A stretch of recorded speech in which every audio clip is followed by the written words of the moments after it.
Getting extra cash for your photography business might be easier than you think with a little creativity.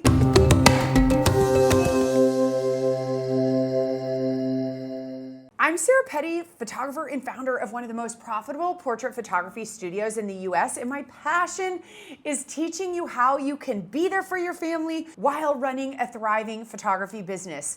You shouldn't have to pick. I get it. Sometimes you want to invest in something for your photography business and you just don't have the cash. So today, that's what I'm talking about. Ways to go get the cash. I want to first share the N+1 way to make money with photography. And we practice this theory in my photography business.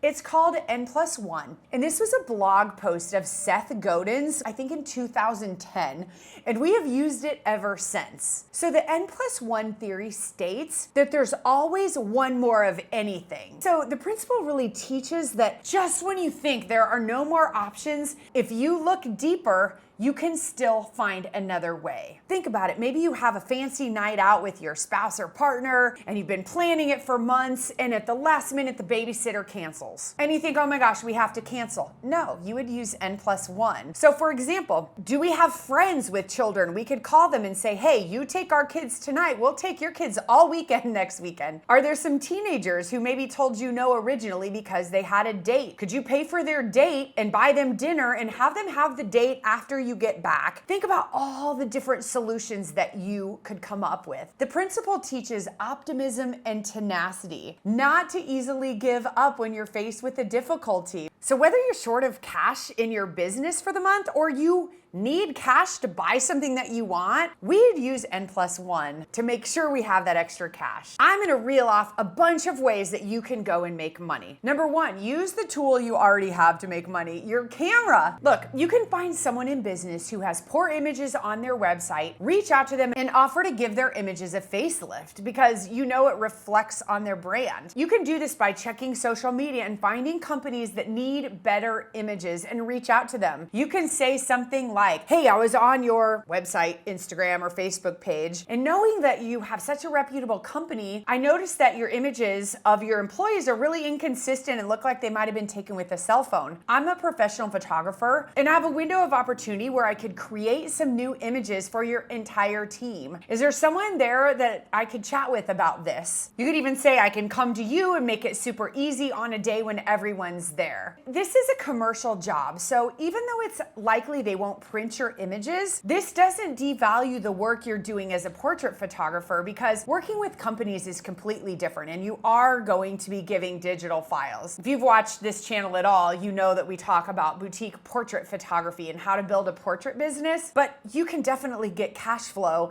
by doing business portraits for people. Number two, sell old equipment. Look in your home, your garage, your basement, and find things you no longer use but that can be helpful. It's never been easier to sell things on eBay or to camera shops even, an old camera body, a lens, props that you had to have, backdrops that you don't like anymore. You can get cash usually very quickly doing that. Number three, you can drive and deliver. Sign up for delivery services like DoorDash, Instacart, Uber, Lyft, Postmates. If you have a car and you have insurance, get out there and use it to make money. I have a student who does this every Saturday and makes about $650. What would you do with 650 extra bucks? Use your weekends to make that extra money so you can get ahead. And some services are even giving you a signing bonus to sign up with them. Number four, become a service provider. Okay, think of what services people need that you can offer in exchange for getting paid. Can you tutor young children? Can you look after people's children? Can you clean houses? Mowing, lawn maintenance, yard work, painting, all of those things can give you quick cash when you need it. Number five, do work you don't love. While on your way to becoming a successful portrait photographer and having your own studio maybe, you have to be willing to make some sacrifices. I did work I didn't enjoy early on, but it paid my bills. One example, and it wasn't terrible, but it wasn't what I loved. I photographed a presidential library and museum being built in my city every single week for like 3 years. It wasn't exciting. I went out in the rain and in the snow, but it was cash flow. I got called by someone in my community asking me to photograph a party at the governor's mansion. It was not my favorite, but I did it and it was cash flow. So it got me the money I needed to keep investing in the business that I really wanted to do. You could even then reach out to commercial real estate developers. And you could say, just like I did, do you need photos of your employees? Do you need photos of the buildings you're working on so that your website is always looking fresh and has new content? Think about that. That could be really nice cash flow. Number 6, reach out to past clients. Do you have clients that you photographed but they didn't order from their session?